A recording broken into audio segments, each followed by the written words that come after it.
ini kita berbicara setelah PPKM ya Pak. Mungkin sebelum PPKM itu memang kurang maksimal untuk peranan dari masyarakat khususnya pelaku usaha untuk PAD ini.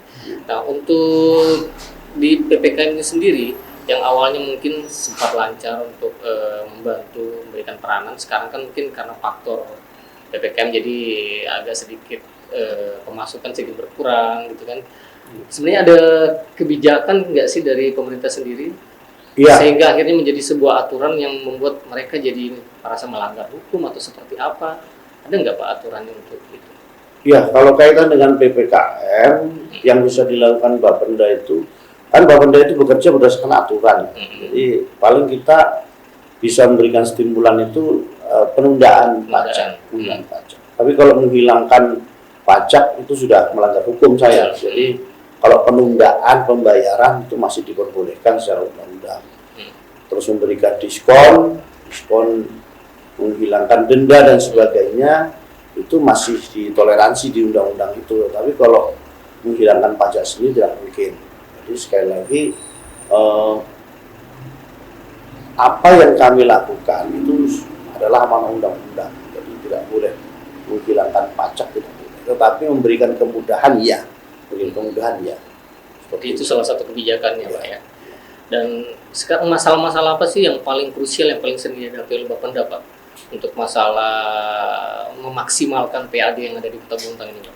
Ya, kalau kita bicara optimalisasi pajak daerah, tentu ini tahapannya ini sudah kita lakukan sebenarnya. Jadi gini, kami bersama teman-teman di Bapenda itu lagi membuat proyek perubahan. Proyek perubahan itu kaitannya dengan transparansi akuntabilitas dan kita kemas dengan yang namanya koordinasi, integrasi dan kolaborasi. Nah, jadi proyek perubahan itu ini bersama-sama dilakukan bersama-sama. Jadi contohnya begini,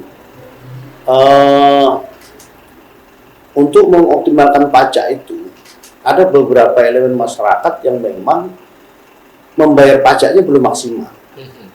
Ada seperti itu. Jadi di perusahaan pun ada yang seperti itu. Kenapa tidak maksimal? Karena memang contohnya kalau yang kaitannya dengan jenis pajak self assessment. Self assessment itu menghitung sendiri. Contoh rumah makan, restoran, ya kan. Jadi kalau Mas Cio masuk rumah makan tuh ya. Makan di situ, biasanya di situ ada di struknya itu ada tax 10%. Atau apa jenis namanya di situ, kadang-kadang teman-teman tuh nulis layanan 10% gitu ya. Padahal itu pajak sebenarnya. Undang-Undang 28 itu jelas pajak 10%. Itu yang bayar sebenarnya Mas Cio.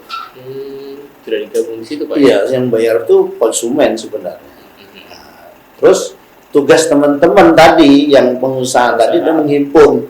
Nah, setelah menghimpun disetorkan ke Bapenda. Nah, ini yang coba kita koordinasikan ke teman-teman pengusaha rumah makan restoran.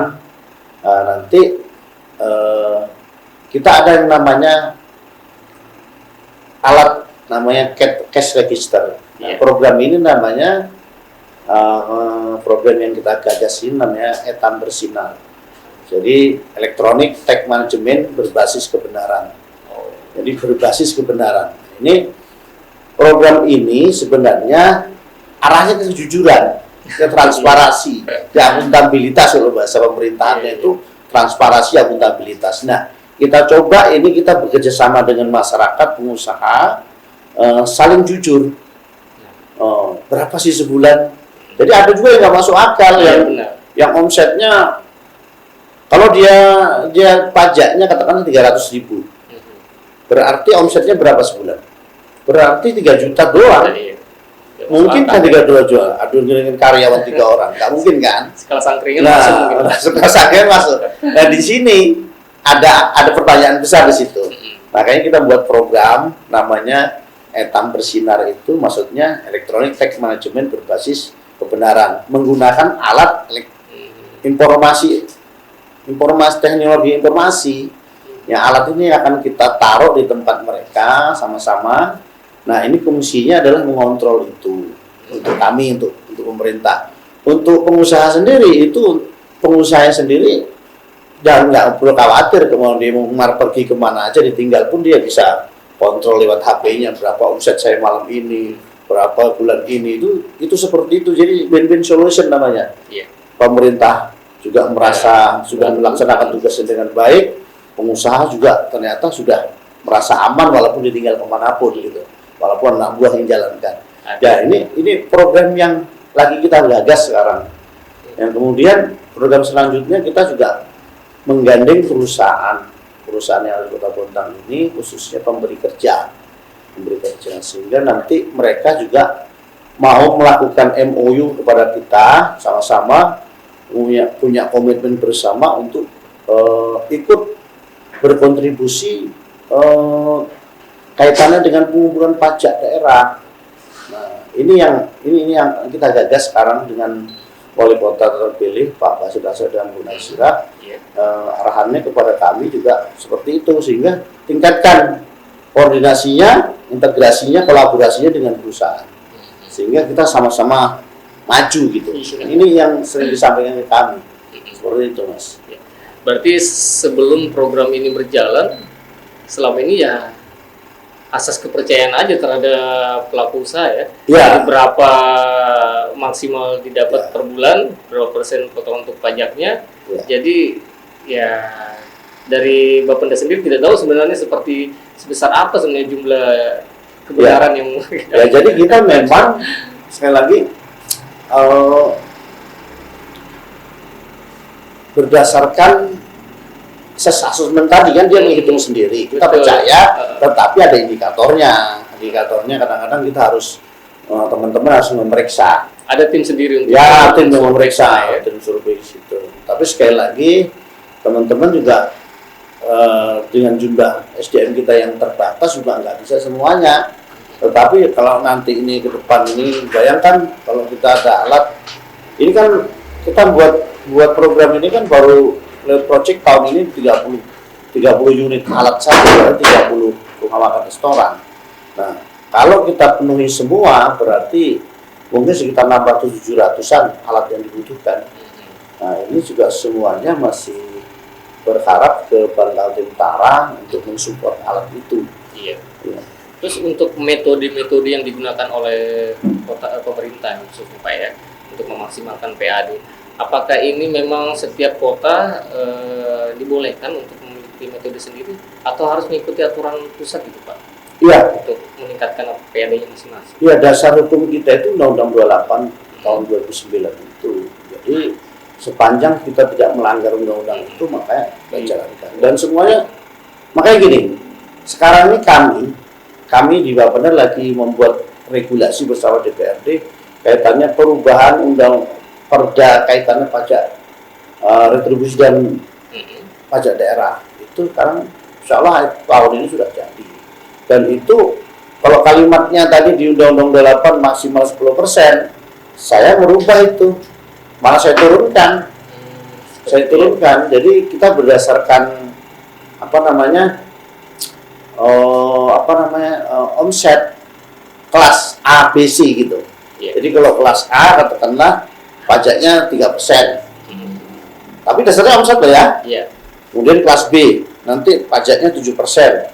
Kelas C dia 10%. Jadi warung A atau restoran A setiap bulan bisa berbeda-beda. Karena dasarnya itu tadi omset. Kalau dia omsetnya sekian 3%, sekian 7%, 10%. Itu tadi untuk memacu semua. Jadi kadang-kadang kan orang ada yang libur kadang-kadang. Bisa jadi pas dia libur 15 hari ya pajaknya dia cuma 3%. Nanti ada lagi yang mungkin terjadi yang memang suatu hal ya tidak bisa maksimal kan. Kadang-kadang yang paling kecil tiba-tiba omsetnya jadi gede, ya bisa jadi 10%. Kita bicara omset nanti. Seperti itu ya. Ini lagi kita rancang semuanya.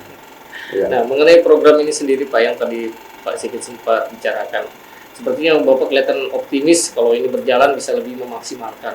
Apa yang menjadi keyakinan Bapak ini bisa jalan? Apakah memang sudah pernah studi banding untuk daerah lain yang sudah pernah menggunakan ini, atau memang ide ini memang betul-betul asli dari program Bapenda yang beda lah ceritanya? Oh ya, jadi kalau kaitan dengan itu ini Mas, jadi ada beberapa daerah yang sudah Oh, melaksanakan. sudah Cuman nama programnya beda beda-beda. ya. Iya.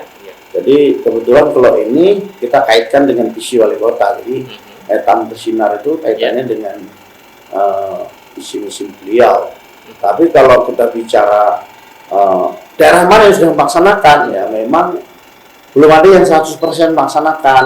Kayak Jogja, kayak di DKI juga sebagian, daerah Sumatera itu. Tapi hasilnya signifikan. Makassar juga melaksanakan. Jadi intinya begini, ini memudahkan saling percaya masyarakat, pemerintah dan konsumen gitu. Jadi saling terbuka dan unsur transparansi dan akuntabilitasnya harus kena di pemerintahan itu. Karena kalau tidak begitu, ukurannya kita susah nih, kita ini di apa namanya, diawasi lembaga-lembaga yang kaitannya dengan lembaga kayak KPK, kayak BPK, BPKP. Ini kan mengarahnya ke seolah-olah kalau kita tidak lakukan program yang cantik, maka kita dianggap menyelewengkan. Masyarakat juga kan kepercayaan akan berkurang kepada kami. Betul.